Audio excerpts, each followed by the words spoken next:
do better with your hand clap. Thank you. Siyafisa ukubonga kakhulu ukuba khona abantu basemzini Eswatini, the kingdom of Eswatini. Shall we give them a round of applause? Labantu abagawula induku enhle ezizweni bayithole Tonwood. It was a beautiful Saturday afternoon. Champagne Castle was the destination. As the guests were appreciating the splendor of God's creation in the Berg, there she arrived on horse carriage, looking as beautiful as I've ever seen her. Sonke sangena phakathi kwi-chapel. Right at the end was one of the most flamboyant, entertaining, and anointed Dr. S.D. Gumbi, who was ready to officiate, and this tall stature of a man, Bishop Mpendulo Kambule, who was about to receive his wife that afternoon. As she walked on the aisle, we all stood, but she wasn't going to share that moment on her own. We saw something that definitely I had never seen. Her mother, Uma Harris, who was already wheelchair bound, was able to walk with her daughter and see her on one of the most important days of her life. Sacula sonke. Kwamnandi. We will never forget that day. Siyabonga kakhulu bantu baseswatini. I'm saying this because it's probably something that esingeke singene sigxile kuyona. We are reading the obituary. Can we all stand in the ICC this morning? Mr. Victor Sibego, could you please read the obituary for us? Thank you.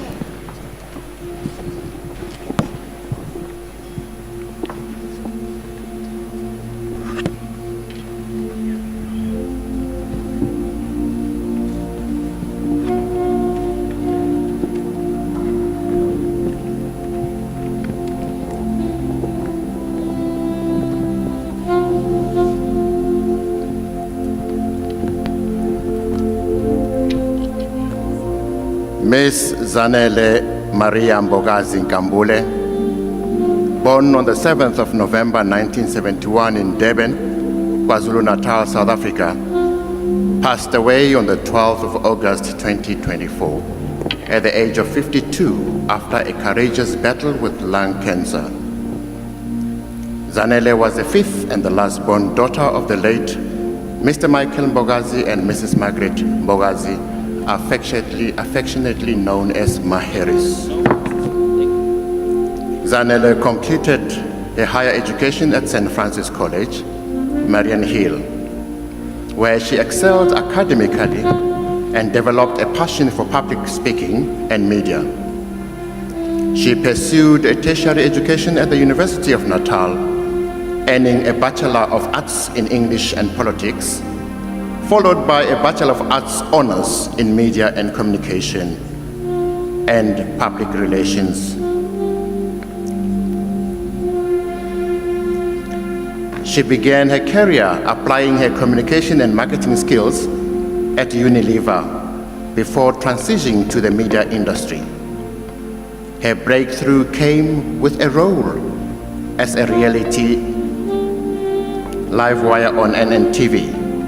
This exposure led to her becoming a presenter for gospel music programs and talk shows on Ukhozi FM, South Africa's leading radio station.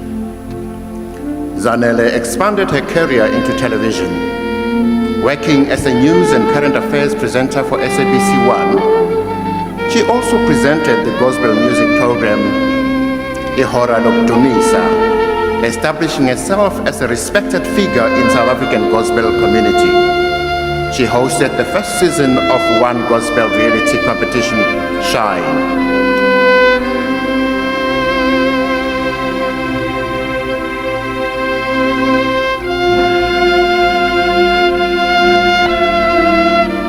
She presented One Gospel Gold and later presented the SABC1 religious talk show Kwezela, rekindled with Zanele Mbogazi.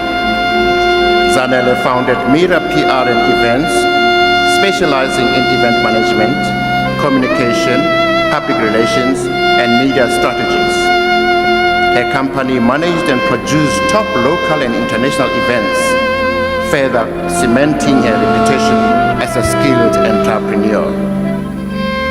Known affectionately as Mazette, Zanele grew in prominence in radio and South African gospel music industry. Her inspiration led to the creation of youth-focused organization Future Leaders, which played a significant role in youth development and combating drug and substance abuse in KwaZulu-Natal. Her initiatives included Future Leaders, a youth development program, and the Future Leaders Awards.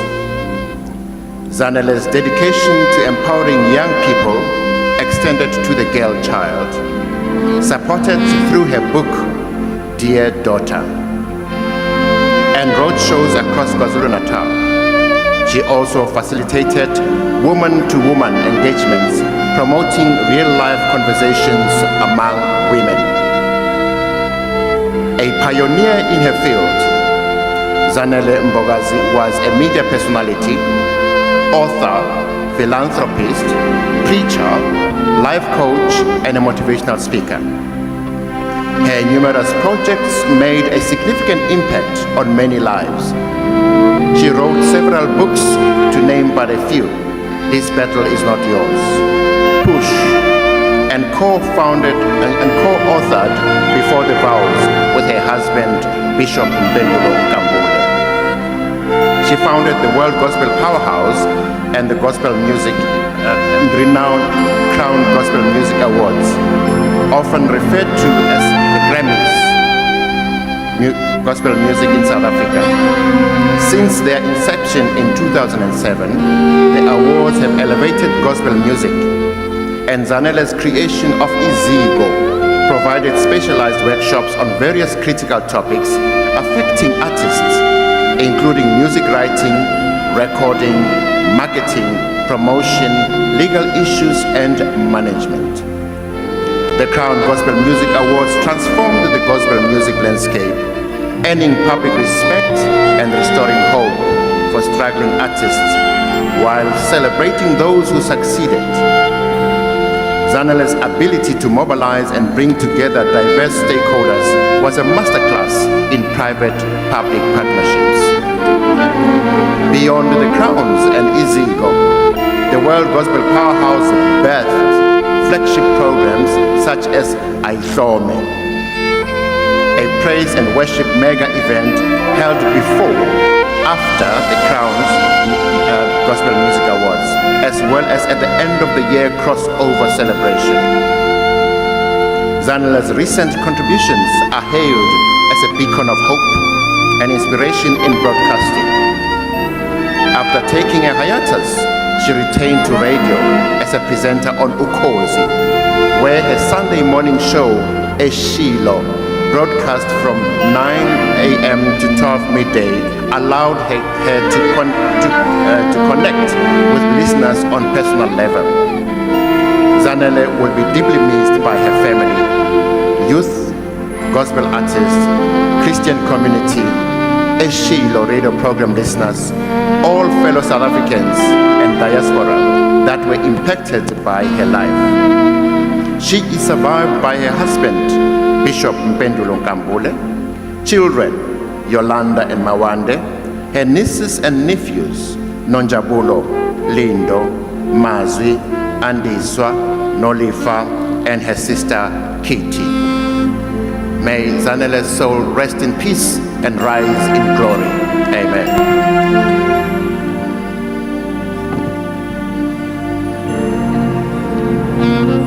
Nsibazalwane, siyabonga kakhulu Bhuti Victor. Ngiphakamele nje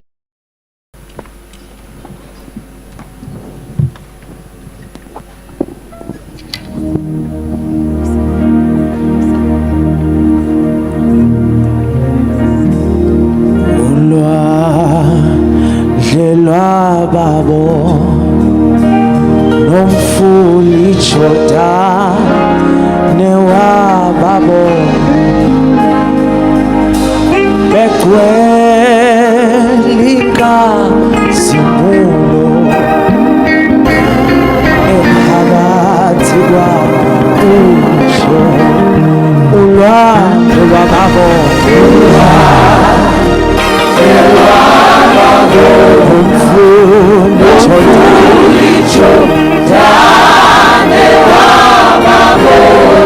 abekhwela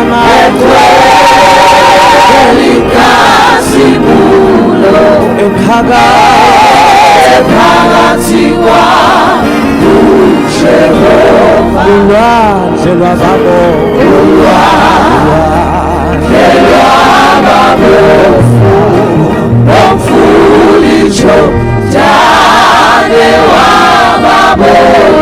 abekhwela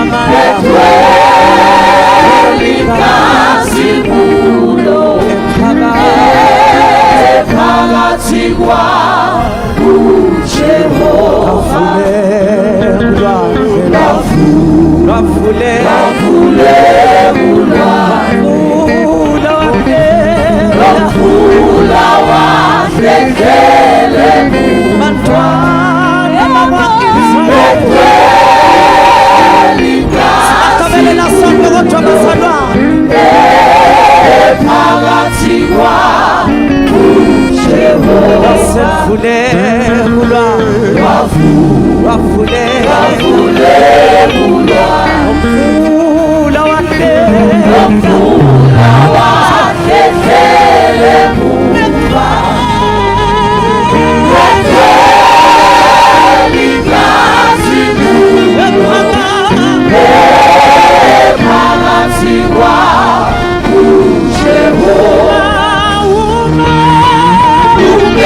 Let's go.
khona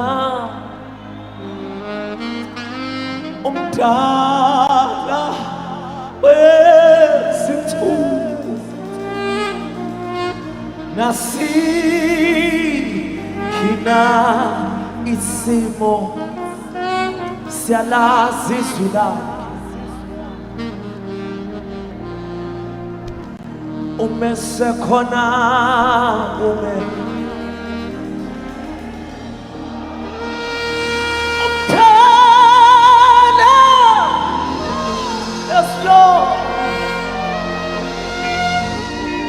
nasiphi na isimo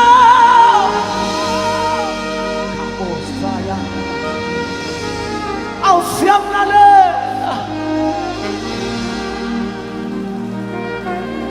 nasiphi na isimo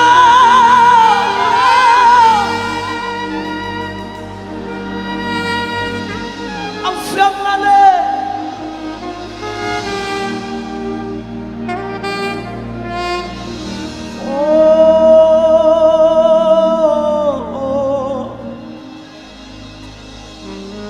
moyo ngcwele vumelina yes Lord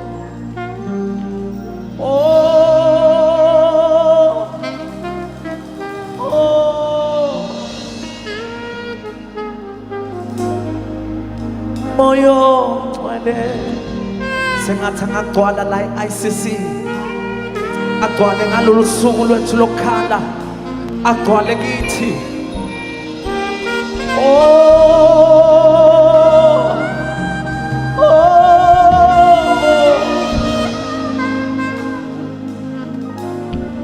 moyo ngcwele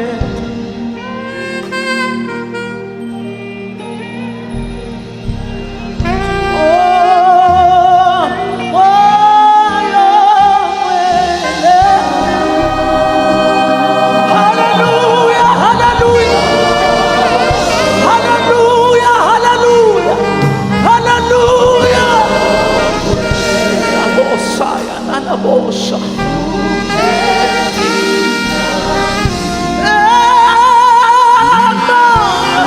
Maya. Hallelujah, hallelujah. Hallelujah, hallelujah. Hallelujah, hallelujah.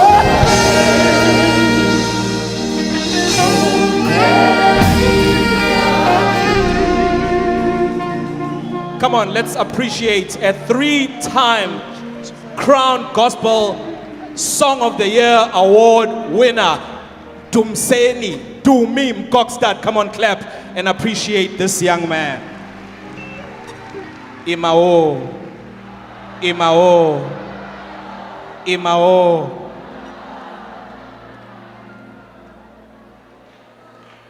Not only has Uzanele been able to give platforms to our local musicians, but also international. Ngiyakhumbula sasila e-ICC ngo-2010 isalukwazi madoda sasicula sama u-2 hours. Shirley Caesar has been on this stage because of Zanele Mbokazi.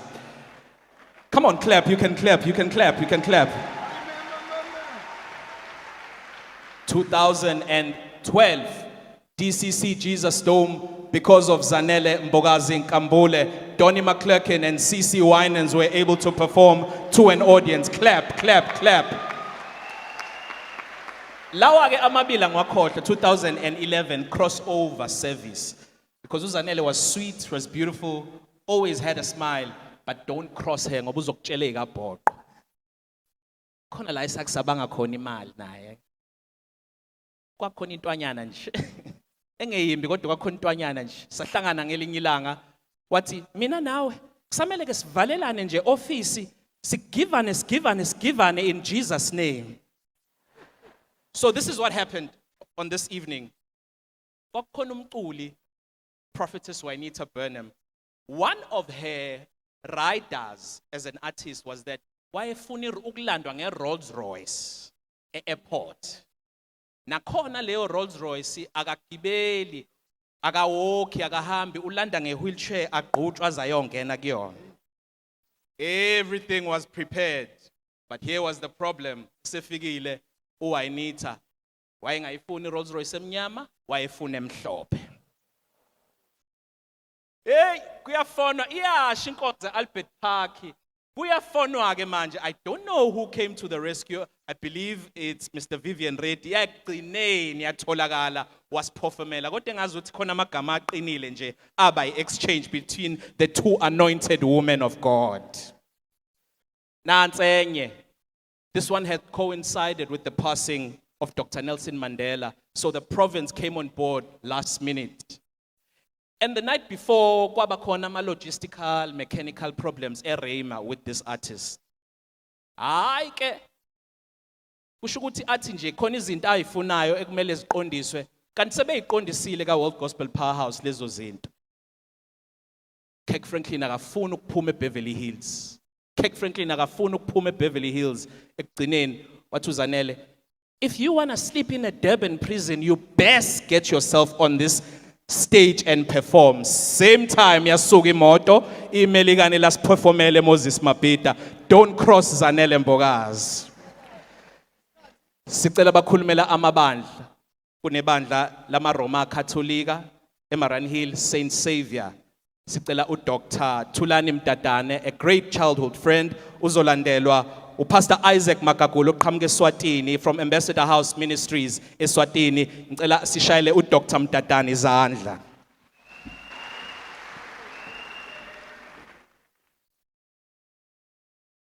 Bonke kakhulu baphathi bohlelo, ibingelele bonke abakhona, kuzwakalisa ukukhala nokudumala, kepha futhi sibonga njengebandla. Ngiqale kubingelele umbhishobhi baba Mpendulo Kambule, abantwana benu uYolanda noMawande nomndeni wonke waka Harris wakambokazi nokaKambule. Ubuholo bukhona bonke esinabo, umeya usodolopha, wonke naku bonke abakhona ama ministers, ibandla lonke likaNkulunkulu, abangani, izethameli, ngithi sanibonani. Ebese ngisho ngesipingile esithi makadunyiswe uJesu Kristo. Kancane ke mangisho ukuthi sisuka kude nalo ndodakazi onguZanele Mambokazi. Our journey called life. There are people, and almost immediately in the history of our memories, we always forget them. And as they soon and they leave us, and then we meet them again. But Zanele Mbokazi is one of those that we shall not easily forget. USizanele njengebandla engilikhulumelayo laseMarine Hill eDazenuki eliholwa ngubaba umfundisi uKhanyile. Mangisho ukuthi siqale kudala sikhonza ndawonye singabantwana bebandla laseRoma elikatholika khona eDazenuki elingaphansi kwesifunda saseMarine Hill. Sifundiswa ngezimfundiso zikaNkulunkulu, izindaba ezinhle zebandla, ukwazisa uNkulunkulu nokuhlonipha uNkulunkulu.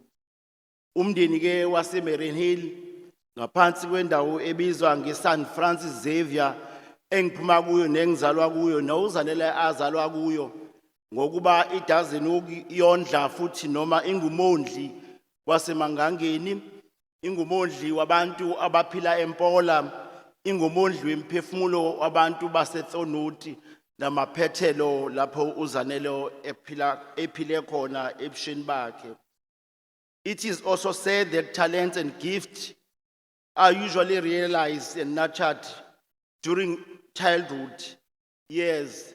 Nangempela ngingasho ukuthi ilapho sabona khona njengebandla uthando likaZanele lokwazisa uNkulunkulu nokumhlonipha uNkulunkulu nokumkhonza futhi. Mangisho ukuthi uZanele was a selfless servant.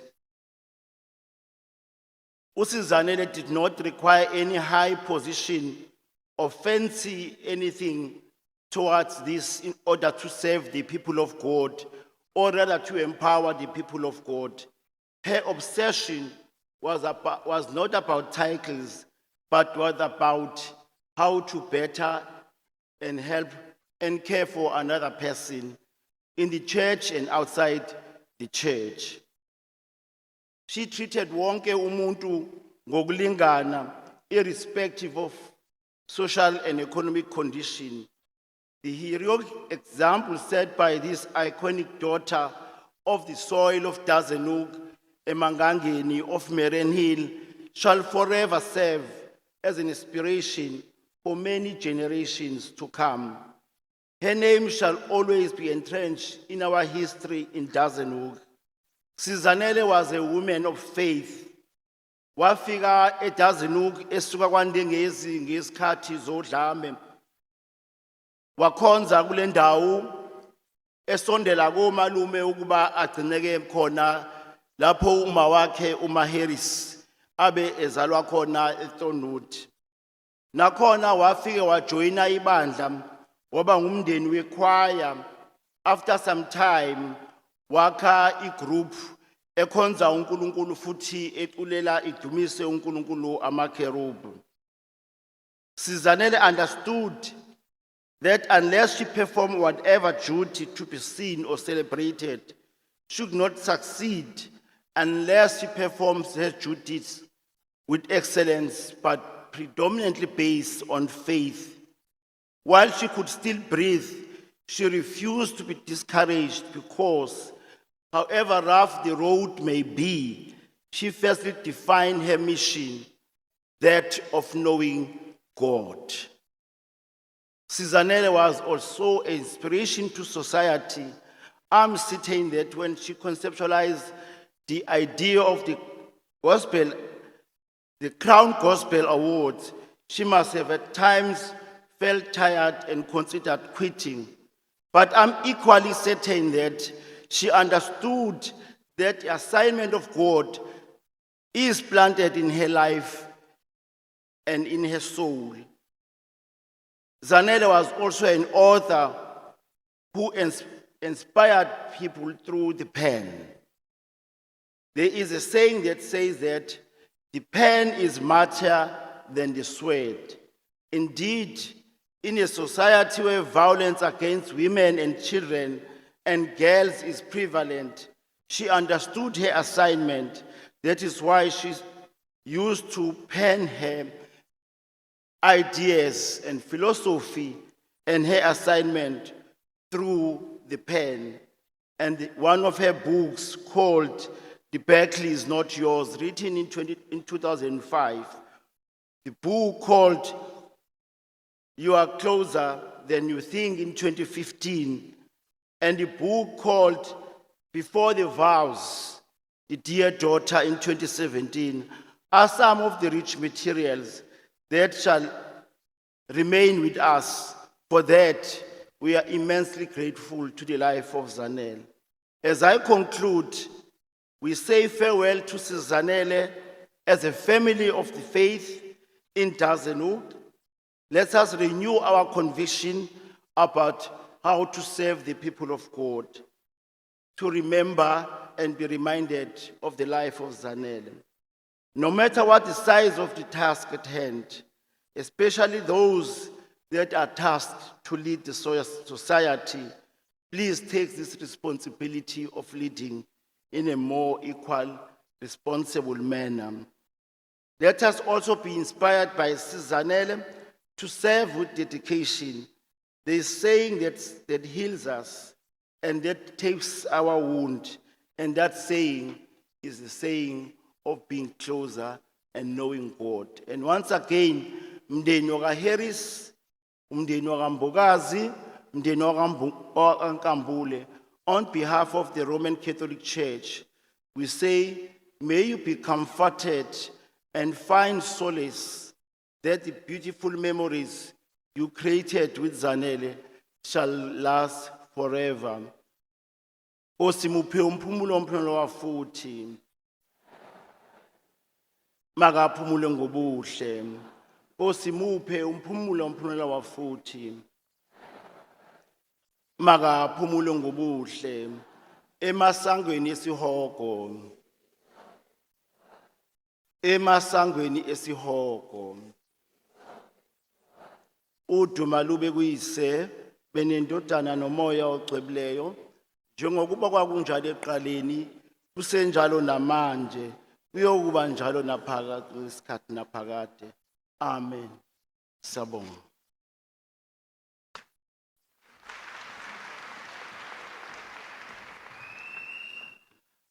Sithathele lithuba sinibingelele nonke kusukela kuba bishop nabafundisi bonke labakhona baphathi believe the premiers and all politicians in this place imindeni yonke lekhona siyanibingelela egameni lika Jesu sibuhlungu as a church ngokuthi today we can stand to say farewell to Ma'am Bishop, who has been a perfect support system for our father, the Bishop.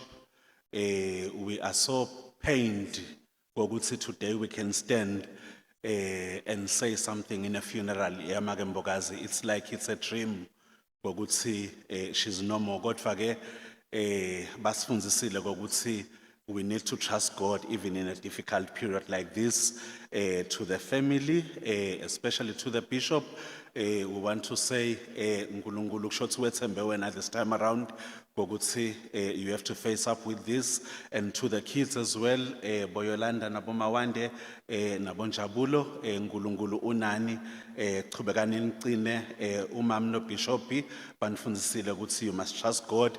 Nathi as a ministry nje, Ambassador's House Ministry in Swaziland and in South Africa, sithi nje siyalila kakhulu for what has happened, and but siyamethemba uNkulunkulu lokuthi yena he is able ngokuthi angene etinhlutweni apholise onke emanxeba lakhona. We are pained, but we still trust God even in such a time as this, because Umam Bishop Baba Bishop they've taught us kumethemba uNkulunkulu even in difficult times like this. Sithi nje akalale ngelicolo Umam Mbokazi simthanza even as a country as Swaziland nje we really nasibona yena besibona lithemba. She inspired hope even to us in the business spaces. We've always looked up to her, and we are so saddened by the fact that today she's no more, but we actually celebrate the fallen giant, and we believe ukuthi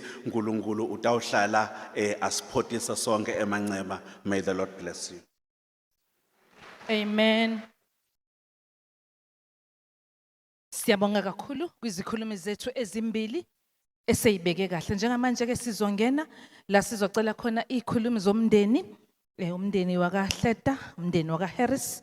Ngizocela ukuthi basondele ngaphambili bazosethulela ke imiyalezo yabo njengokubhaliweyo kuhlelweni lwethu. Bazalwane siyabonga kakhulu. Uzanele siphuma kude wacula nasekwayeni yaseSenkhizito. Conductor ke ubaba uZakhele Fakazi. Ngelanga ke kwaba ne competition kwaba khona nabantu from other provinces. Abantu kwakufanele bathi mabecula balingise nangezandla ukuthi iculo labo yabona nje ukuthi siyaya ezulwini kwangena nenye ikhaba zalane yona uyayicula ke ingoma. Angikudedele dadewethu. Wababiza bonke Noah, wabakheli nqanawe, wathi imvula iyeza,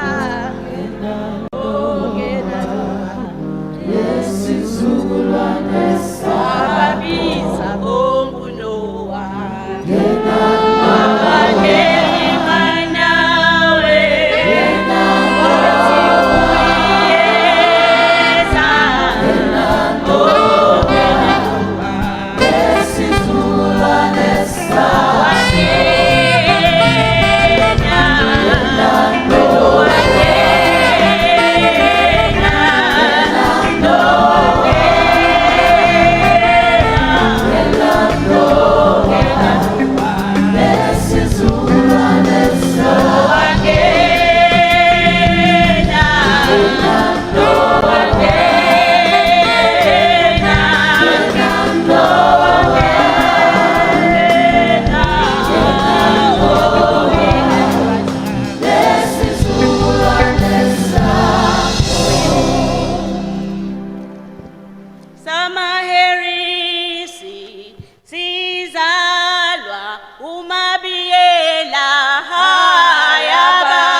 maherisi thina samaherisi obindela sizalwa umabiyela abantu bona abasazi.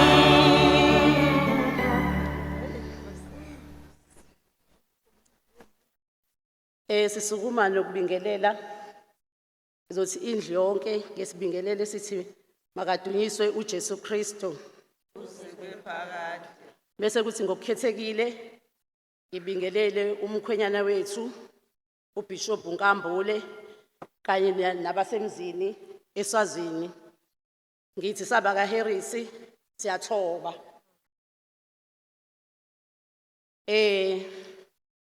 Njobe sengishilo ukuthi njoba sesiculile sithi abantu abasazi ngempela abantu abasazi abazi abanye bayazi ukuthi uZanele uzalo Maheris kodwa abanye abakholwa ukuthi sihlobo zika Zanele. Angazi ukuthi kanjani nami but abantu umuzisho bavele ubone nje ukuthi hayi engathi shuthi uyazipha ngoba shuthi uZanele bambona go TV bamuzwe radioweni kanti thina sihlala naye endlini. So njengoba saba Harris ke uZanele uzalo Maheris bese kuthi uZanele uzalwa uMaheris uMaheris azalwa uMabiyela bese kuthi umkhulu kaZanele uzalo uMabindela. So njengoba simlana isikhathi esiningi siba nenkinga thina samaZulu but sino u-R esiZulwini awukho njengoba so-Harris and if usho ukuthi hayi ngumZulu funa uqale phansi ke manje usho ukuthi kanjani and manje and siyafisa nathi kuba nezithakazelo njengabo bonke abantu but thina sibe asinazi izithakazelo so uHarris wethu akuyona ifani so Harris uma sizwa ke ninga depose mesizwa thina baka Harris sisuka mebesho ekhaya kuthiwa sisuka ko Mozambique like Zanzibar wathwa Baba ningasixoshe South Africa asikwazi eMozambique sizalelwe la ubaba wayethi they are from Zanzibar so bakhuluma isiPutukezi but thina alukho linye ulimi esilaziyo ngaphandle kwesiZulu esasincela ebeleni. So ngizokhulumela nje ifamily yaka Harris la uZanele angifuni ungasho ukuthi njobe muhle uthathe esibongweni sethu ka Harris nokuhlakanipha kwakhe futhi ama jeans ngiyacabanga ukuthi angapha ngakuthina futhi uZanele mesinaye ekhaya ubeke afike mhlambe makunemicimbi nje afike bese simthole seyiphaqula athe suka sondele ngakuthina athi wozani ke nizoshutha sithi thina hayibo wena njengoba usuyimomo usuzenze wazenza njena usumuhle thina usufuna ukushutha nathi kuhlekwe kube mnandi so njoba simla namhlanje asiqala ungene ICC ngenxa kaZanele benokhithi njalo mekunama gospel awards besifika nje kukhona ienvelope yaka Harris njengaka phezi kukhona ienvelope yaka Harris enkulu elinde thina wonke umuntu uyazi ukuthi le envelope yaka Harris sithumele izolandwa sithi mesifika la siba ama VIP ngoZanele uZanele wethu omuhle so siyacela bandla ngoba kushiwo wathi ama gospel awards ayaqhubeka envelope yethu inganyamalala.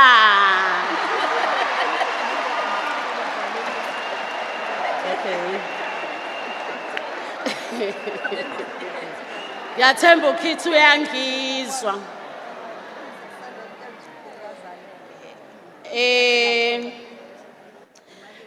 Angenele kulento Nkosi yami ethathe umntakasisi.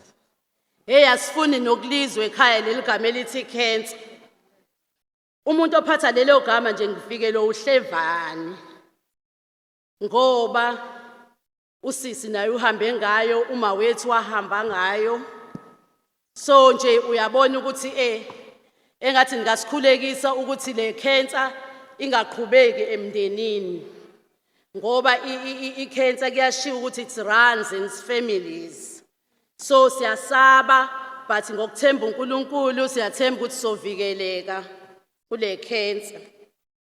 Bese ngibuya la sisasho uZanele ubese inhlungwini. Kodwa uma sifika uyayiqinisa. Ngifuna ukubonga umkhwenyana ubaba uBishop uNkambule ngoba abantu abaningi aba-understandanga ukuthi khona ababekhuluma ukuthi why disclosing i-diagnosis, but yazi siyabonga ukuthi ayisho i-diagnosis because unike ithuba abantu abaningi bamkhulekela uZanele, wathola isupport, wazibona ukuthi uthandwa kangakanani. Ngoba isikhathi esiningi uma umuntu egula abantu bayafihla. So abantu bakwa media nama colleagues kaZanele bonke no Gospel Powerhouse batholile ichance nama close friends kaZanele, but abantu didn't understand ukuthi why uBamkambule aya komemezela ukuthi uZanele une cancer. Kodwa kule insuku zakhe zokugcina uhambaza ukuthi iSouth Africa imthanda kangakanani. So siyabonga ngokuthi kushiwo mase kunikwa ithuba abantu baye kuZanele abone ukuthi uyathandwa einsukwini zakhe zokugcina. Abanye banako ukuthi siyazi ukuthi you can beat cancer, but icancer kaZanele ibesendaweni embi. And noma siwumndeni but bengesitshelana ukuthi yazi ukuthini lindani uZanele uyahamba, but uZanele udiagnosed ngecancer ekuma last stages cancer, because icancer is very painful kuma last stages ayo. So if uZanele ezotshela ukuthi une cancer wawusubona ukuthi no, if enale pain enzima kangaka okusho ukuthi unelento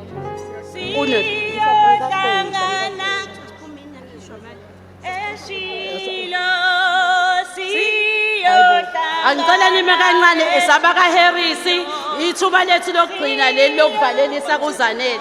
Bengicela ukuqhubeka la ukuthi uKhithi noBishop nabantwana ngicela sibophe sisazi ukuthi uZanele la ikhona uphumile ezinhlungwini. Siyohlangana eShilo, siyohlangana eShilo.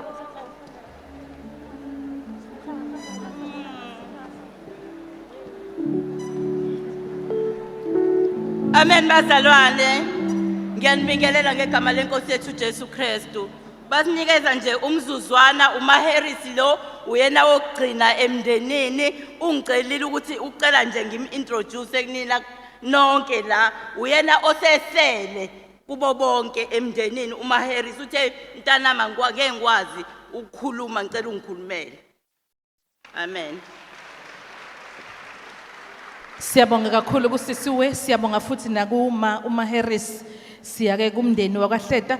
Imanika istory besithi siyahamba siyezulwini, angithi nibonile yangena ke lenye ikhwaya izokhompyutha iphume elisuthu, kodwa babona ukuthi ngoba base KZN abacula isiZulu bathi ndikhokhele o Yehova kanti phela masisho ngikhokhele sisho ukuthi ngihole, lead me. Hayi ukuthi ungikhokhele. Siyabonga mndeni wakwaHleta.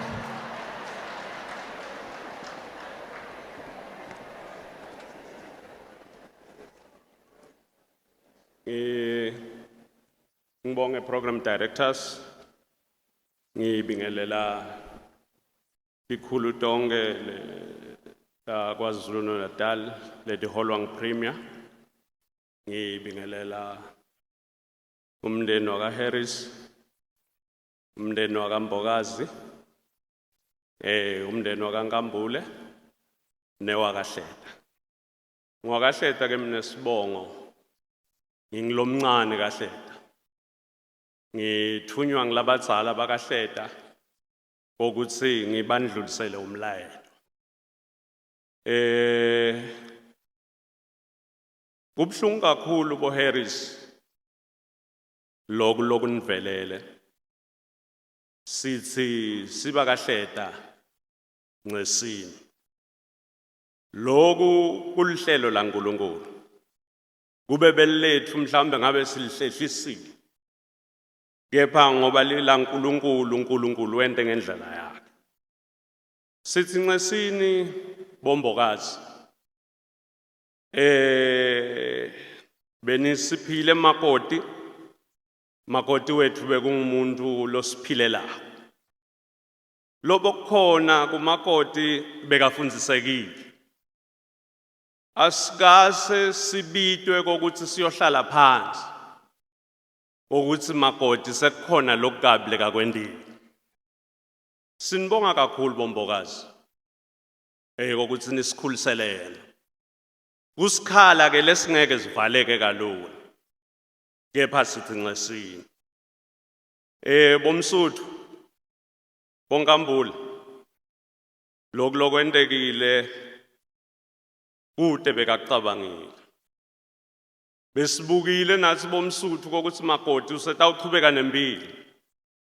Kepha lithi livule Nkosi tinsuku tethu tibaliwe. Sinaloko kokuthi sibakaHleta bonkambule ngesini kakhulu.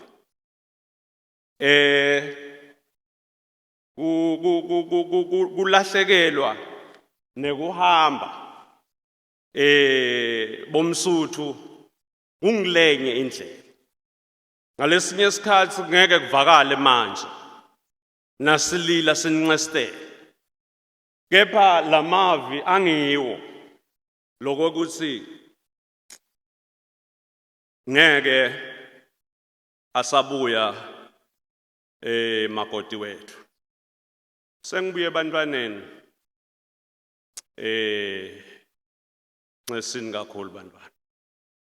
Kulahlekelwa ngimake ekhaya ne-direction yalahleka. Kepha lesifuna ukusho sibakaHleta singemandimanza. Uthe Bishop memorial service babuthana abantwana bafaka nemotweni bafaka Jesu ebhuthini. Kepha thina sithi mfakene ebhuthini. Thathani Jesu nembambe. Jesu uyindlela gokonke. La kumnyama khona uyakhanyisa, la kuphela indlela khona uba indlela. Tintfo tingacakeka uyacatulula. Sinika lawo magama abantwana. Ukhona baba. Ningichazile nangibusisa nathi ukhona khithi. Ukhona baba. Ngiconze ukuthi lebe ninkusho ukuthi ugela ngibe nimbiza ngogela. Uhambile ugela. Kodwa ukhona uNkulunkulu. Ngiconze ukuthi uNkulunkulu wethu akaguculwa simo bantu bami. Kepha ugucula simo. Nanoma lesimo singabukeka kwamanje ukuthi simatini. Kepha uNkulunkulu uyasala. Sengibange ngasekugcineni ngibonga libandla la Bishop lemshana ngumshana. Umntwana atsatse wethu lo. Umshana ngesikhathi mina ngithi mina ngikhule emva kwakhe. Banasifiso bebathi hayi malume emncane mana simlinze abe nempandla. Bebangakhoni lokuthi bathi malume.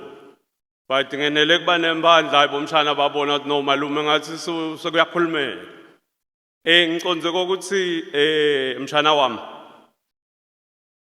kuko konke lokukhona wena uyati kokuthi basishiyaphi abantu labadzala basishiya kuNkulunkulu lengakuveta nje mshana wami kuncane lithi live lenkosi bathatha Jesu baya naye kuPilato nabafika kuPilato uthi Pilato bathi uyinkosi yemaJuda uthi Pilato uthi Jesu kuPilato usho kona kunemavi lakhishwa nguPilato awabhekisa esicukwini besimlethile bukani lo muntu buka lo muntu mshana wami na ubuke yena mshana kude lokutawendela le ndlela itawuvuleka tawuvaleka nalesikhala bonke sicabanga ukuthi angeke sivale ngoba sivalwa nguye yedwa Jesu qina mshana ngicela lo mndeni wakaHlethu usukume sengiyocetha angihambi ngedwa ngilomncane mara ngiphethela abadala ngicela neduthi kancane basukume nje babuye eSwatini sukumani bomazibuko sukumani boHlethu ngiwo lo mndeni lekawushilo kokuthi la afa khona sifanaye lo mndeni lona ngiwo la nangabe impendulo kuthiwa kusasa lithuna lakhe likhona kuyongena thina kuqala ngoba sibambene simu ngiconze ukuthi mshana qina ngakushiya ngemagama amanye ke mshana wathi imkhulu wakho asaphila kufa akulashwa kukhulu uzamile mshana bese kufika isikhathi sekufa akulashwa ungafika kufa kuthatha umuntu inkosi busisi Siyabonga kakhulu emndenini wakaHleta Mr Derek Hleta nasemndenini wakaHarris abakhulumile ngicela ukubiza abakhulumela abakwaNkambule umnumzana uMandla Nkambule noKhithi Zulu okhulumela abakubo kwaZanele kunengoma uZanele ayicule ezikhathini zobuhlungu enjene ethi ngisize Nkosi ngingasuki endaweni yami yokulinda nalaphi imimoya ivunguza ngamandla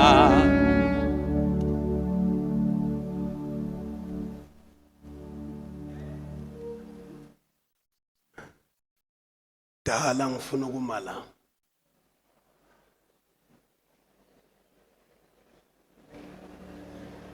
dala ngilangazelele thuba kodwa bengilangazelela ukumala ngizothatha indondo so iagreement yami nosesi yayithi ngicela ngifake ngoba ngazi ngizongena kuyiphi indondo ngathi ngicela ukuyithenga yami ngimnikeze bese uyangibiza mina ngizothatha nami manje ke namhlanje ngimela kwangathi sesi ngicela uvuka unginike indondo yami bese uyalala haleluya cela ubingelela qala abafundisi bonke in honor you have to honor the fivefold ministry bese ngibingelela ubaba wethu umphathi wethu umeya sekakhulumile ngibingelela upremier wethu siyahlonipha baba kwasiyami ngenxa yesikhathi sakhona ukuthi sijule kakhulu ngibingelele family yakambokazi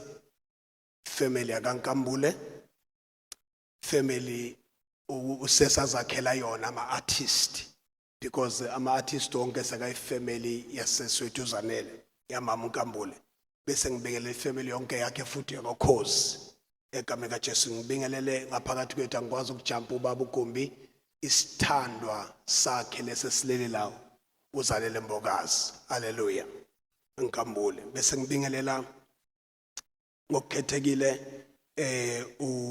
abantwana basesi Yolanda noNjabulo noMwande bingelele nobhuti wami egameni kaJesu bakaNkambule nefamily yakaMagagule khona la ngaphakathi kuyifamily yethu yonke bese ngibingelela nonkosikazi wami ngaphakathi la usabile ukuza ngaphambili bazalwane ngimela ngikhulumela umndeni wonke wakaNkambule nowakaMagagula sorry ukuthi yobasimela silimele silahlekelwe umndeni wakaNkambule uthi an iron sharpens another iron bathi useswethu uZanele bekayinsimbi makahlangana nobhuti wethu umpendulo bekabagudlana kuphume into ebaleke kakhulu so I'm standing here bazalwane ukushuthi we are proud of umama uNkambule bengumbiza sesi mina. She was a script writer. Sezanele was a script writer. She was a person of action. Ngithe mangikhuluma ku memory service ngathi ubhalile. Makabhala bekabhala ngeaction. Bekayenza izinto wena uzoyifundela bese uyathatha. Another thing into bekayenza usesi ukuthi by action beka engraver. Uma unaye enhlizweni yakho beka engraver. Abese uyasign signature yakhe. You couldn't ngeke erase ngisho ukuthi umphakathi wonke akekho nga eraser izinto azenzile empilweni zethu. We are sitting here sino sazi kahle ukuthi usesi umama uNkambule izinto azenzile zi testimony yakhe noma ngasekho phakathi kwethu. And then another thing family asekhaya engithumele kuyo ngithumele ukuthi ngikhulume nabantwana Yoli Mawande no Sesinjabulo ifamily bathe siyanithanda kakhulu ningakhathazeki sikhona espeechini sakho Yoli uthe wena nino Njabulo thina sinobaba thina. That was very powerful. Another thing oyikhulumile powerful nge-memorial services uthe umphakathi nakubazana bonke wathi nisithandile kusesekahle nasithanda umama Gula nasithanda ngisho umama sekangasekho. Lawo magama atshengisa ukuthi uyaphila egameni kaJesu. Siyabonga sesikhona siyanithanda futhi sohlala sinani.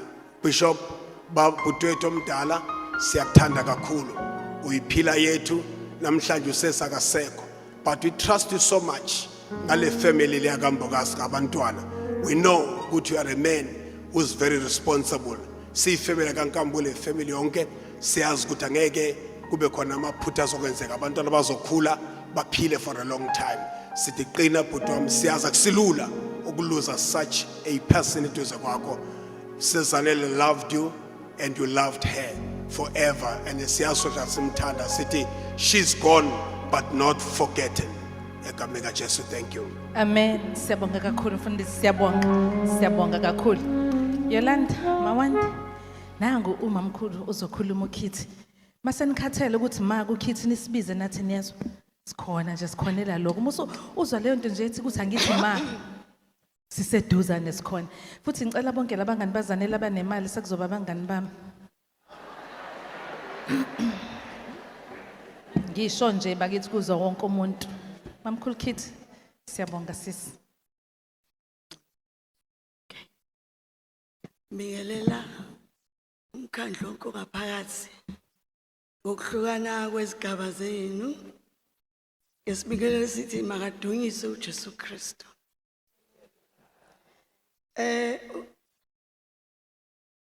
Ngicabanga ukuthi 2021 uZanele celebrate 50th birthday yakhe. Ngathi mengikhuluma ngathi ngiyajabula ukuthi ngikhuluma uhleli la phambi kwami uyangizwa. Ayikho ingozi ungayibhokise la phambi kwethu. Wayehleli la egqoke ingubo enkulu njengoba namazi uneyabo ugele engakwazi ukuthi ukuhlala. Ehlala etshe wayibanjiwe sekelwe. Ngoba ingubo yayihaba lento exakile. Namhlanje kuhlukile ngoba namhlanje akangizwa. Ulela uthuli. Sekunomahluko. Yabona uloku ngangine hope si esibhedlela sihlale more than 3 hours singafuna mbozwe. Simbuka sasize siphikisana sithi siyabona kuyanyakaza esiswini. Sibona into engekho basasiloko esasikufisa. Uthuli kodwa ngiyajabula ngalelo langa ngakwazi ukuthi ngikhulume konke okusenhlizweni engizwa. Ngimbonga ngakho konke akwenzela umndeni wethu. Ngimbonga uthando lwakhe ngami. Bayazi abantu uZanele nami besinje. UZanele ayikho into abenza ngaphandle kwami. Bekholelwa kumina. Ujabule akajabule mabe sekufike mina konke kuyaqonda.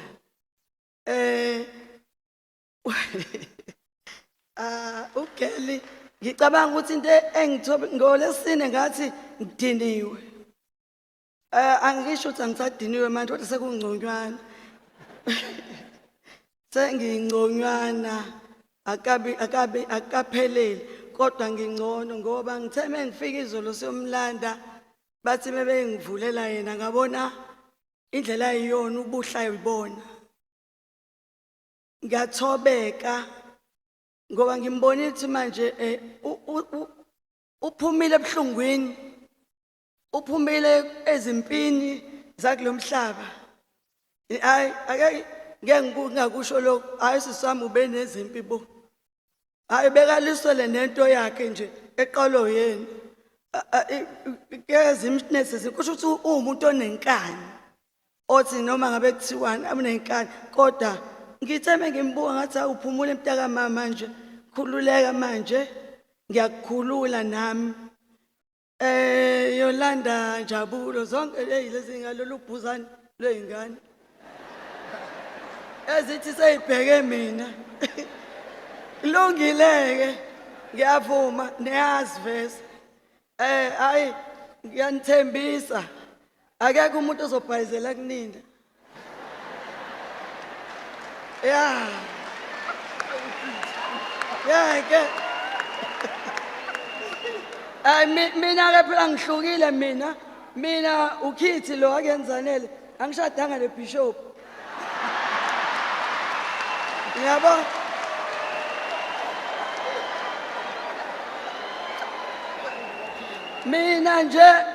mina mungibhayizela ngubabzulu umyeni wami uyangqokisela ikhanda uthi abeza kuthina sizobahlehlisa thina ke siphendule ngoamen thina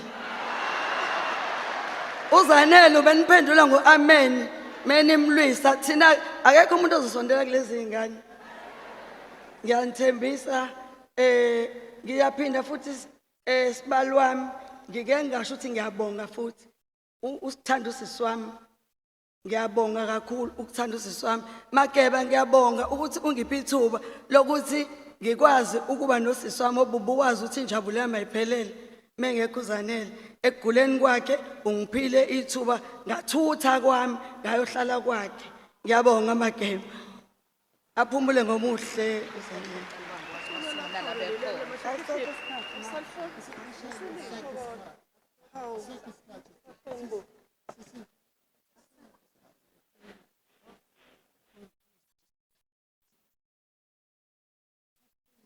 Okay, siyabonga kakhulu mamkhulu, siyabonga mamkhulu Khithi. Umyalezo wakho njengamanje sizofaka izingane nabazukulu nabo bazovalelisa futhi kuMamZanele namhlanje usuku olukhulu bantwana bami kodwa sinani niyabona ukuthi iNingizimu Afrika yonke inani sizoniduduza futhi ke sizothi uNkulunkulu khona noma kunje noma kubhlungu. So bazongena ke njengamanje sicela ukushintsha nje ipodium ngoba khona abangakhulanga kakhulu abangabonakali uma sebemi ngale kwepodium le sesilungisela yona ke manje.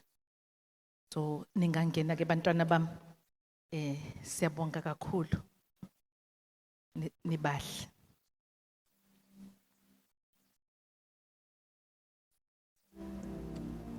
Malume wami kunomalume wami zonokuhlupha hlupha ngeke ngasho ngathi ngenilanga wathi sesibhedlela kade ebengozini waphaphama esibhedlela kade unconscious wabona onesi bebahle njengani onesi begqoke ezimhlophe wazwakala nje sithi hey wengeloze ngenamaphika osondele ngapha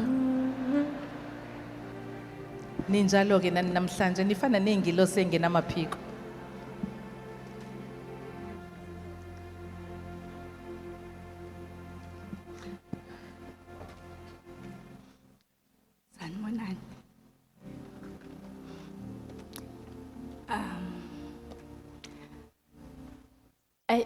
Namhlanje besithi ngesize sikhulume but I think we owe our final goodbye and lamaqili ke ngizalwa nawo athi kuzokhuluma mina I don't know why.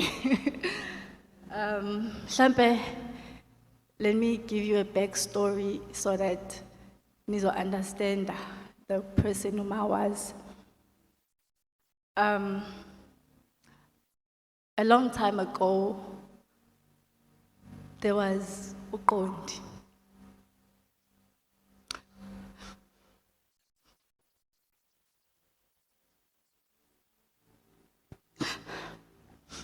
Qondi was Zanele's big sister, who happened to be my mother. Qondi passed away when I was still very young. Lindo and myself, Nangu Lindo, my brother. On her deathbed, she called us. Wasitshela wathi, I'm tired, but anginishiyi nodwa. You know what anginishiyi nodwa. Uyazi ukuthi ukhona uma wenu uZanele. We were very young. We didn't understand at that time ukuthi uyahamba ngempela. But there was never a day where we felt ukuthi asinayo uma. From that day, not from that day, even before, still when Uma was still alive, she'd always been our mother. Oma wayesho nje athi hey hambani ke nje naloma wena ontotosayo. Kwahamba isikhathi kwase khona uYolanda noma Wande. Bakhula. Uma worked very hard. She was always traveling, working, and I'd stay with everyone. Wangithemba uma uthi ingane uyazi ukuthi mangabe ngikhona, everything is fine nokuthi ukhona naye. So I think ungitrainile for such a day, but akashongo, and I was never ready. Ukhulile kuma. Ekuleni kwakhe, just a week before I told the diagnosis yakhe, I broke my ankle. Mina noma sisebenza ndawonye, like side by side. So when I broke my ankle, the following week, uma wagula. Sahlala phansi sobabili. We couldn't work sobabili. She'd send me a message ekuseni. Sasikhuluma ngama email no WhatsApp, omunye esekamereni lakhe nomunye esekamereni lakhe. We'd work at sebenze sis, we have to work. Sashintshana ke ukuthi uba uvakashela omunye ekamereni namhlanje. Ngelinye ilanga uyatotoba naye uza kumina. The next day ngiyatotoba nami ngiyakuyena.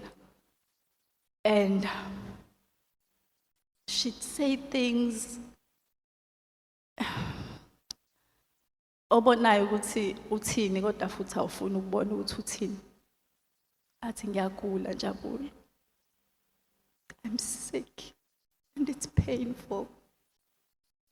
And she would cry. Uma never cried.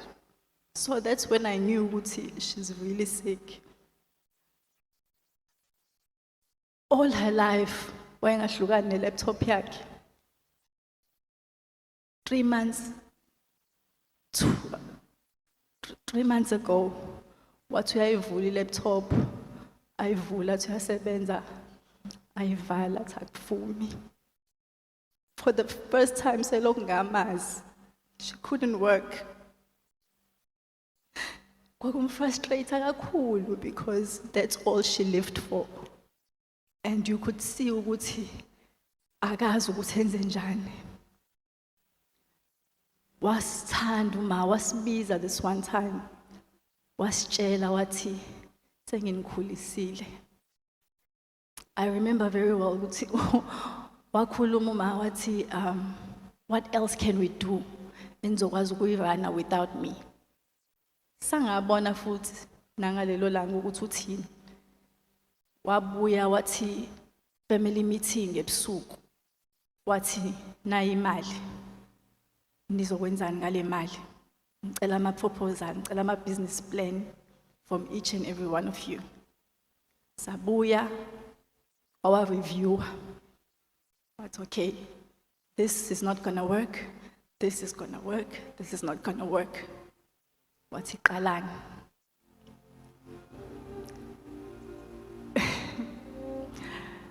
Wagula uma wasibiza wasitshela ukuthi uyasithanda.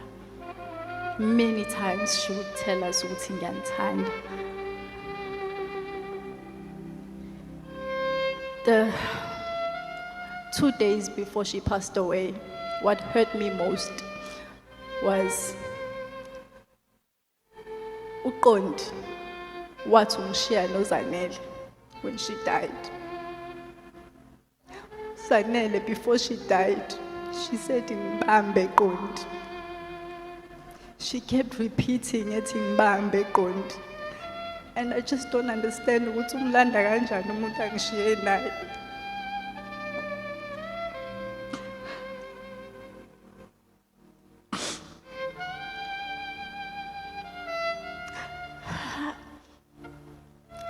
Twice now. I always prayed ukuthi they would never have to live and feel the pain I felt when I lost Uma. But for the second time again, I've lost another mother. But ngiyamthembisa Uma ukuthi ekhaya kohlezi kunjalo. We will keep the love. One thing she knew ukuthi siyathandana thina kakhulu no matter what. And once again, ngiyaphinda futhi ngiyasho ukuthi sinobaba thina. So, siyabonga baba. Siyabonga Gasol. Ngithandile Uma. Ngithande kakhulu.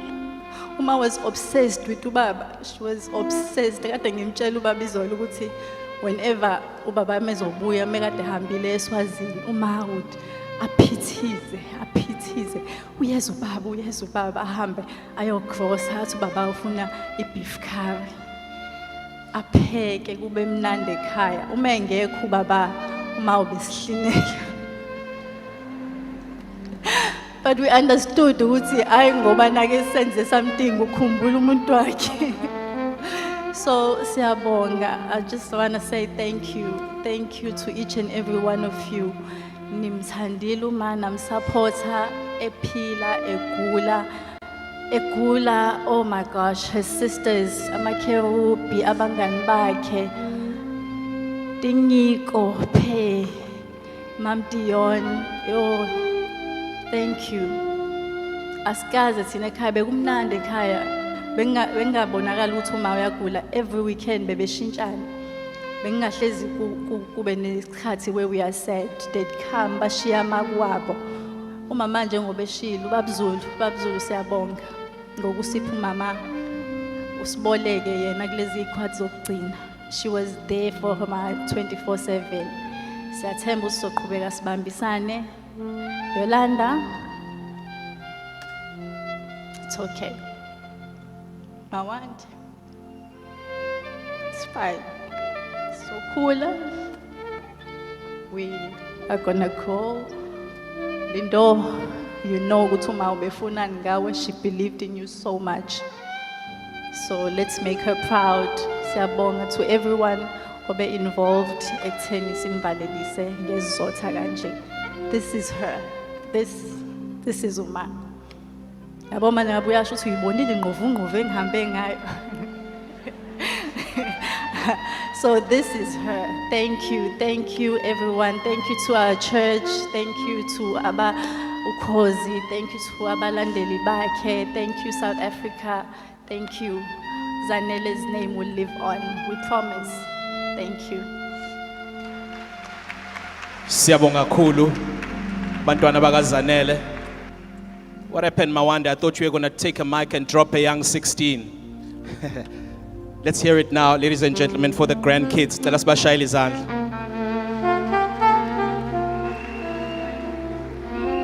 Sanibonani. Igama lami uMazwi. Hey, ugogo. Bewugogo wami. Ngumthanda kakhulu gogo. Kakhulu. Like ayikho into engayenzanga for you. Like umnakekile even at her worst time. Umnakekela kakhulu. Or even her ekhohlela. Noma even when she's throwing up, I'll run to her room, umbheke to right. laba osisibami. And gogo sonke la esithanda ngokufana. I mean, siyazi ukuthi bene favorite. Siyazi. Kodwa ke it's fine. It's fine. Gogo sonke usiqambile amagama ethu ngokuhlukana. Nolifa umqambu Esther, mina umqambu Mazo. Igama umuntu engibiza ngalo andizwa umqambu Angel. She knew what she was doing with us. Sikhulisile ugogo. Sikhulise zonke. Mina, I lost my mom 2007 and I lost my dad 2009. Gogo wangilanda. Ngisamncane, I don't remember kodwa uhlezi ngitshela, behlezi ngitshela. Wangilanda, wangihlalisa at her house. Wangikhulisa. Gogo usipha impilo abaningi abantu abayifisayo. Usipha impilo enjoyile gogo kakhulu. And mengazi ngibone the future without ye. Like mengifuna I promise ugogo ukuthi I will carry on be the respectful young man I am. Njengoba yena engikhulisile wangifundisa kanjalo. One day somenza sibe proud ugogo. Uyazi ugogo besibiza abafana bakhe. Besithanda ugogo kakhulu nje. We're going to make her proud. Kakhulu.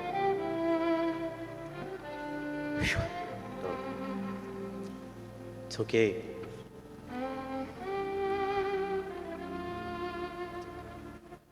It's okay.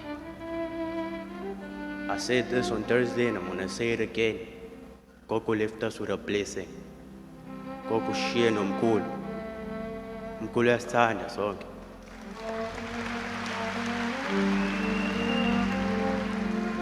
Umkhulu uyasithanda kakhulu.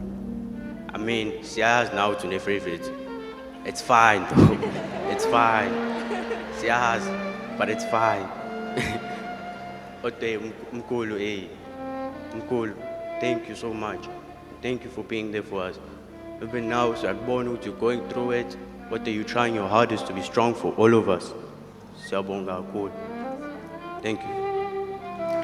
Siyabonga kakhulu. Siyabonga kubazukulu. Bakithi asizuyifuna inkinga namhlanje. Mangabe ula mhlamba ucela ngekhaya ukuthi uza la ungabi nenkinga nangu Rasta la uyanidweba. Nizovela ezithombeni zika Rasta. Make sure uhlele eduze komuntu othe uhamba naye. Make sure ucelile ekhaya ukuthi uza la. It's an entire offspring of kids and grandchildren who are meticulous public speakers. Ngicela siphinde sishayele abantwana nabazukulu izandla ezinkulu. Well, now we can call him a grandfather. He is a Lifetime Achievement Award winner, Kuma Crown Gospel Awards. It's only fitting that we are led in worship by Bishop Benjamin Dube.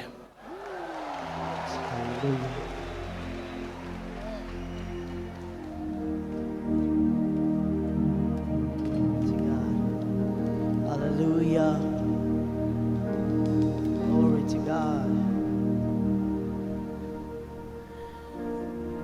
Just before I sing, I just want to say condolences, Bishop, and to the family.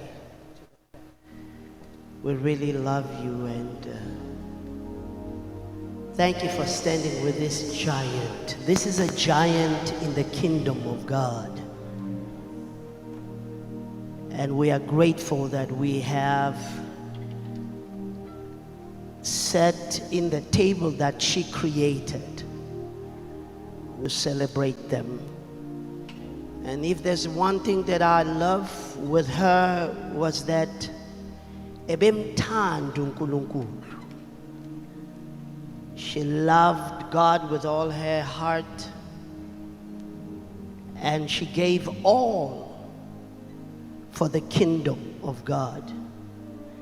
The transition of Zanele brings us back to the fact that there is eternity. And where will you spend that eternity? That's the question. Everyone has an eternity in himself. And you need to know when you are done with this temporal time given to you on earth, there is eternity that is facing you. And the question is, where will you spend it? If you love him, you will spend it with him. If you give all to him, he will come and pick you up. I'm looking forward to see this giant in heaven, and we're going to celebrate together. Amen. The song says, oh, how I love him. Oh, how he cares. And I just want to encourage somebody here today.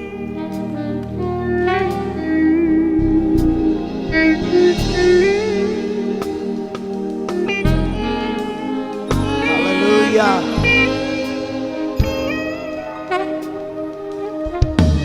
Make sure that you tell him today,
Everybody say, Ungu Jehovah.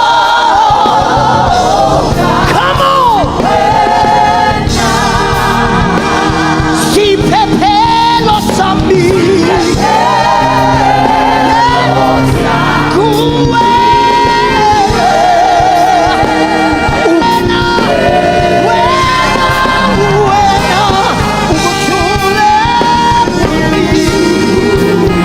Yes, you are Lord.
bless you.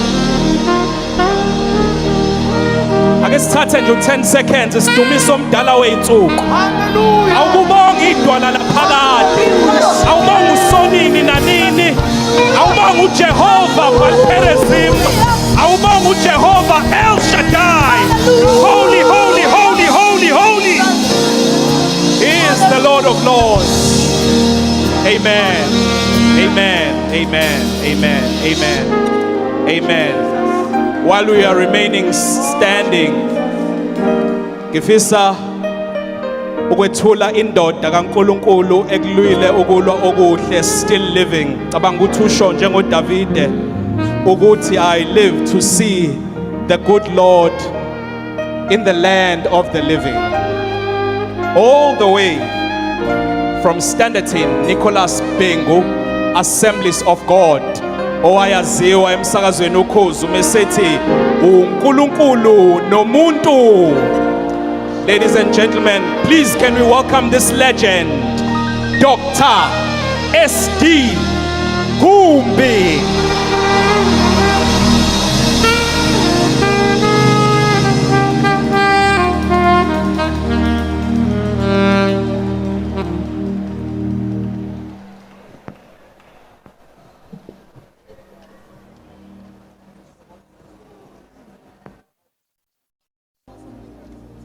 Angithathe lithuba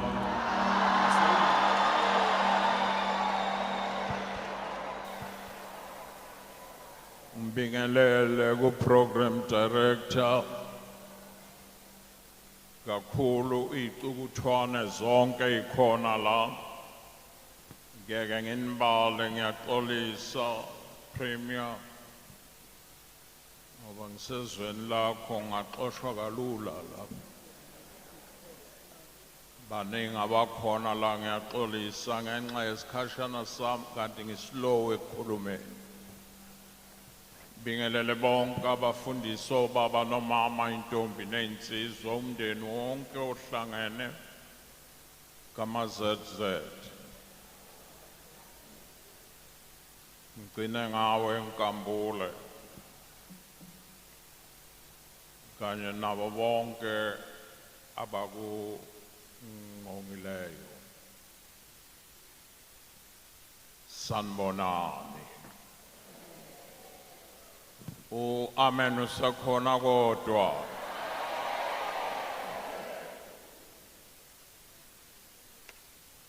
Ngicela ukuqala ngaye esingaye la ma-ZZ.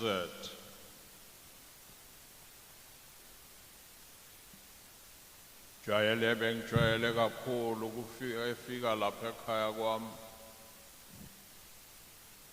Efika naye uNkambule. Ngingasoli ngoba angibasoli abantu kungekho nto isolisayo. Ngelinye ilanga kwavela ifoni vela kuma-Z ebuza ukuthi akongitshele ngoNkambule ungumuntu onjani. Ngathi wena umuntu onjani wena. Usethi hayi ubika nazi izindaba kimi. Ngithi hayi khuphukani wozani la ekhaya. Asinayikhulumele efonini leyo. Nebala bakhuphuka. Ngangiqala ukubona uNkambule elunge kangaka. Wayiqala-ke indaba zabo. Sahamba nazo saze sayofika le laba beshadela khona. Begibela amahashi. Lwalumnandi lolo suku. Kodwa-ke namhla sihlangene futhi kanje Nkambule. Ngenxa yesikhathi kanti ngislow la ekukhulumeni. Ngithanda ukuthi nje kuwe akekho umuntu oyisiwula njengoSathane. Sathane ayisiwula kakhulu. Wathatha uJesu wambethela emnqamlezweni inyawo nezandla. Ngiyambona ejabulile celebration namadimoni akhe. Bethi namhla simnqobile. Mxhele nomzimba ugxiza igazi. Wakhohlwa Master Jesus. Ngoba into yakho Satan ukukhohlwa. Wakhohlwa ukuvala umlomo kaJesu. Wavala yonke into washiya umlomo. Thina siyi product okanye simphumela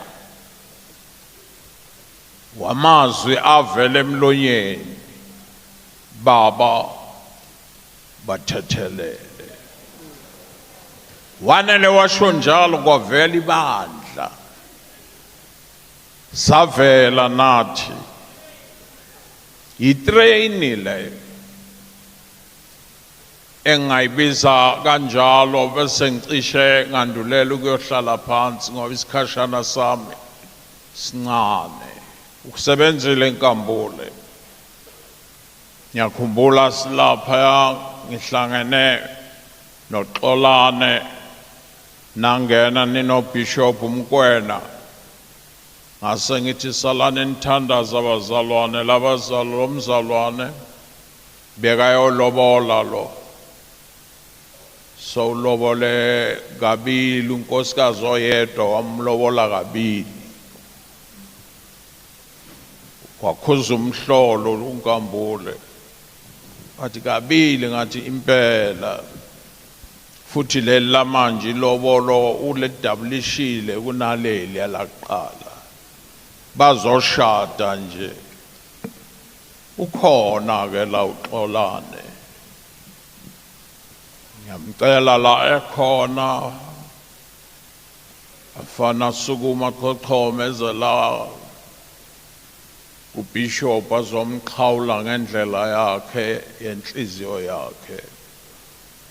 Samshadisa ke nempela emzini owodwa ulobole kabili. Waphinde washada kabili. Umuntu oqala kumsukela ngomkhuleko uye unkambule. Wathi bakushaya ngomanda ngaphakathi wena. Asikhiphe lento idlile. Emshadweni wabo ke wayesethi uXolana ngicela ungibizele lo mfundiso wathi bangishaye ngomanda ngaphakathi. Kwakumshado isiphihli la wayekade shumayela khona uBishop. Bengifuna nje akuxhawule ngendlela yakhe. And sorry etsho njalo ngako konke okuvelele. Usemxhawulile. Animzame ngezandla.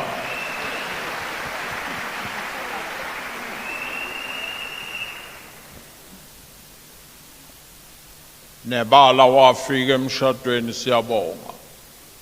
Sebenzile. Ngithe uSathana uyisiwula. Basuthu barikisixayela. Wabethela uJesu wambamba ngayibhikiri naye umqhele wameva. Wakhohlwa ukuvala umlomo. Ngoba thina sivele emazwini omlomo bathethelele baba. Wanele washo njalo lavela ibandla. Sivela emazwini entethelelo. Yingako kufanele sibe ngabantu abathethelelayo. Egameni likaJesu ake nishayele izulu izandla.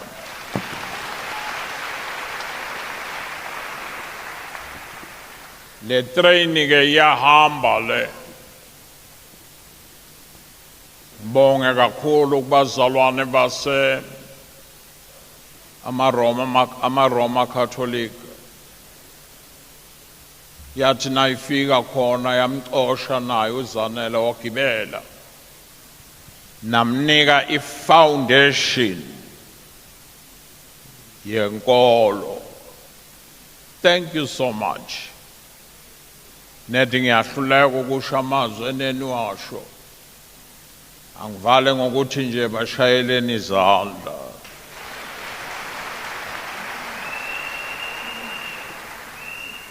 Ningi iteshi khona isiteshi sase-Baptist, abanye bagibela abanye bayehla. Nesakithi isiteshi sikhona Assemblies of God, ayiyi Assemblies of God ezulwini, isiteshi nje se-fellowship, abanye bagibela abanye bayehla. Bese kuba khona isiteshi esikhulu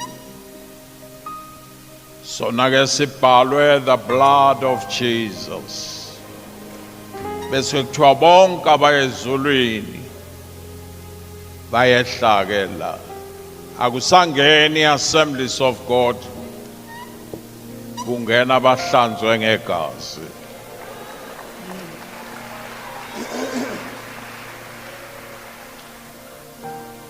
Ngibonge ke Zanele ukuthi udaba lwethu saliqeda saze sakushadisa. Nanka amazwi asenhlizweni yami bese ngiyehla. Ngithe noma umzimba ubuthakathaka ngeke ngihlale ngingezi kumazethe. Sibonge okhosini, sibonge nakubo bonke abantu bebaseduze naye. Sibonge nakumndeni wakaNkambule, ngiyabonga Nkambule ukuthi anibanga namahloni ukuthi sifosine bekade simphethe. Abanye banganisola kodwa mina ngithi ningamaqhawe, ngoba lokhu siyadlula kuko. Ngale kwakhona kunomfula nomkhulu wegazi likaJesu osisa uxole, osisa ekuphileni kwaphakade. Kunamazwi uPaul athi safa kanye naye. Uqale athi nginitshela iqiniso, imfihlakalo, safa kanye naye. Umefa uJesu kusho ukuthi nathi sasifa kanye naye. Kuletha umbuzo omkhulu ukuthi sasikuphi ke thina. Kodwa kumuntu othe ukuhlaphuluka emqondweni uyaqonda ukuthi uJesu edabula amazulu, ngoba lisho njalo iBhayibheli lithi wadabula amazulu wehla wangena esibelethweni sentombazana, wangena emntwini. Mengena esibelethweni sentombazana wayolanda thina, ayombatha amathambo. Wathi nakambatha amathambo esibelethweni wayese embozwa ngenyama, waphuma ephelele ngumuntu kanti uNkulunkulu. Wehla ngoba wangena esibelethweni. Umathuki uPaul safa kanye naye.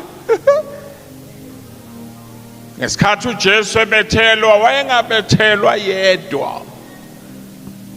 weNkambule wayefa kanye nathi. Yizo phela safa kanye naye, uqala thina phambili safa kanye nayo. Apenda athi uPaul zembelwa kanye naye. Njoba uZanele yethuneni akaliqabuki ithuna ngoba sake sembelwa kanye naye. Siyentweni esiyaziyo, nasingene kufeni siyentweni, nakuthi kuyasibamba ukufa siyakutshela ukuthi ubambe wrong. sesiyazana nomnikazi wokufa sembelwa kanye naye ngosuku lwesithathu savuka kanye naye emva kosuku lwesithathu lithi iBhayibheli ngosuku lwesine amanye amagama uma ufunda iBhayibheli lakho ungafundeli ukuyoshaya abantu lithi iBhayibheli after 40 days wanyuka uJesu besathi uPaul wanyuka kanye nathi wayongena emazulwini abesethi sahlaliswa kanye naye sahlaliswa kanye naye izinto ebekade ezikholwa uZanele manje akasazikholwa usezibambile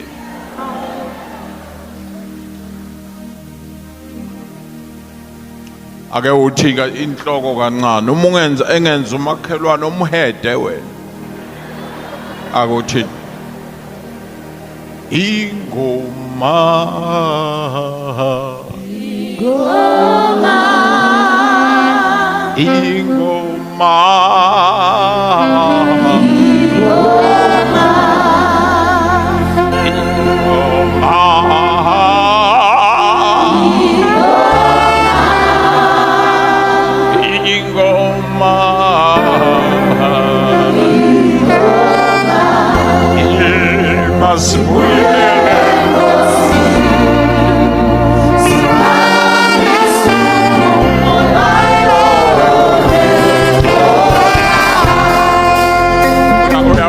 uyabona ke mntanami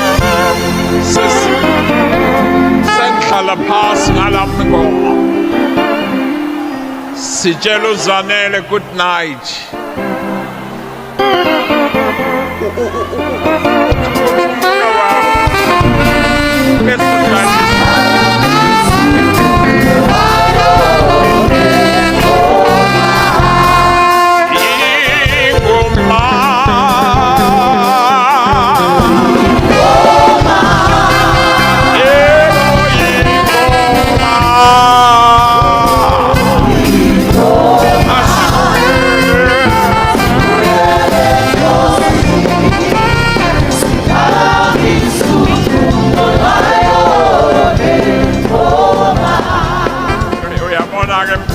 kahleke asibuyele enkosini sithi isesithi siphakamisa udumo hayo lengoma kodwa ungakhohlwa uma ngivala umlomo sishaya ihumming bese kusho ibhesi yodwa ishaye ngebhesi yakhona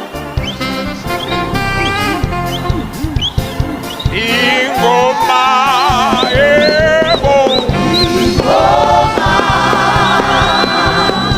ingoma leyo ngoma thina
to God asibuyele enkosini safa kanye naye sembelwa kanye naye sanyuka kanye naye sahlaliswa emazulwini kanye nawe. Hey!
All right. Siphakamisa udumo lwakhe ngale ngoma. Hey, kanti ninenkane engcwele nangosuku olunje. Sengibathe asambeni ngibona uRebecca lapha, uRips and Rips. Eyihola lenkane engcwele. Ukuthule ebandleni. Siyabonga abazalwane. Isikhathi sethu siyalimala webafowethu SAPS yaviva lapha ne second session yayo. Ngiyathobeka kakhulu babkhumbi siyabonga kakhulu ngomyalezo osustinge wona ntambama nje ngizocela abafowethu u5 minutes ube u4 minutes manje ngokukhulu ukuthobeka Reverend Dr. Obi Hlet ngiyacela a message of support siyabonga abafowethu cabanga ukuthi usoli emva kwakhe angeke sisambiza nje uzovela ngene nemusical item Masibingelele abahlonishwa bonke abaphakathi kwethu bandla lonke imindeni ubishopi abantwana ngelihle igama lenkosi yethu uJesu owami umsebenzi mfushane kakhulu cela ukuthi ungawulibali ngalendlela ukhuluma uPaul isikhathi sakhe sifikile sokuhamba emhlabeni usebenzile kakhulu washumayela ubeka lamazwi endodaneni yakhe uTimothy ukumkhuthaza 2 Timothy chapter 3, 10 and 11. But you have carefully followed my doctrine, manner of life, purpose, faith, long-suffering, love, perseverance, persecutions, afflictions, which happened to me at Antioch, at Iconium, at Lystra, what persecutions I endured, Nansindaba. And out of them all, the Lord delivered me. Chapter 4, verse 18. Uyayiphinda uPaul lenda wana yoku deliverishwa. uthi, and the Lord will deliver me from every evil work and preserve me for his heavenly kingdom. To him be glory forever and ever. Amen. Kunezinto ezenzekile uma bekacula ehlabelela uPaul ngabe uthi persecutions the Lord delivered me. Ati afflictions the Lord delivered me. Ati trials the Lord delivered me. Abese uphinda uyibeka ngaphambili uthi and the Lord will deliver me. It is not only in the past, it is also going to be in the present. Angiqoqe kanje ngihlale phansi. Ake bathatha amagundane afuna ukutesta ukubekezela kwawo. Thatha 20 liter yamanzi. Fake igundane phakathi. Uma lilapha ku 20 liter igundane lizungeze lihambe. Lithi lingafika la lithi khona ayikho indlela yokuphuma kule ndawo. Livele lijampe. Engathi liyaphezulu kodwa libuye. Ngamakhala lijonge emanzini. Amanzi angene kube ukufa kwalo. Bawatesta babona ukuthi hayi lingake lihambe kaningi libona ukuthi ayikho indlela yokuphuma la lingene khona icommit suicide. Base bathathe linye balifaka balinda lahamba lathi uma selithi kuphelile uma lijampa nje sabe isandla siseduze salibamba salikhokha saliklina salinika ukudla lake lahlala lashaywa umoya lithe uma libuyiselwa lapha emanzini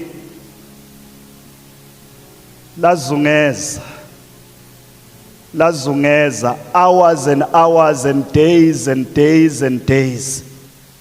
Wabonakala ukuthi why lingasa committee isuicide manje.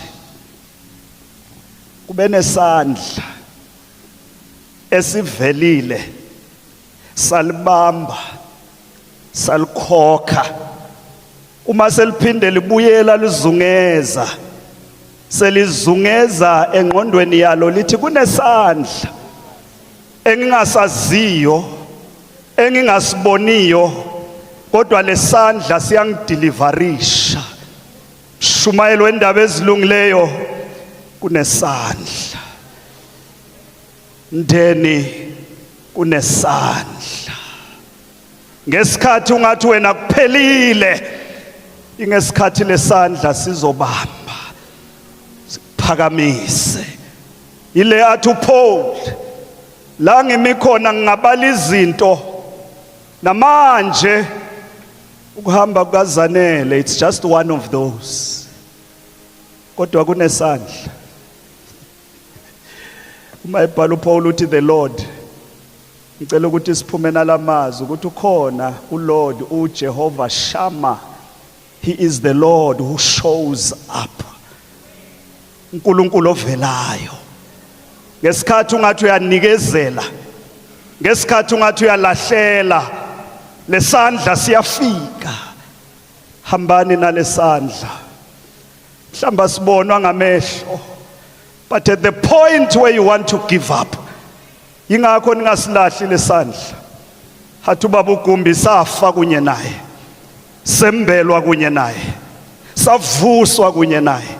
Sihlaliswe naye emazulwini sisemhlabeni. Ngiyehla manje kodwa makungabikho ozwa lamazwi. Haphume solathi le ndaba kaJesu angiyizwa. Lesandla kasikho for wena. Mangabe wakamthathu wamfaka enhliziyweni. Mhlawumbe isikhathi asivumi kodwa enhliziyweni yakho ngokuthula nje ungathi nami Jesu ngiyakudinga ukuze lesandla singabonwa. Against all difficulties singibambe singithathe. Inkosi nibusise.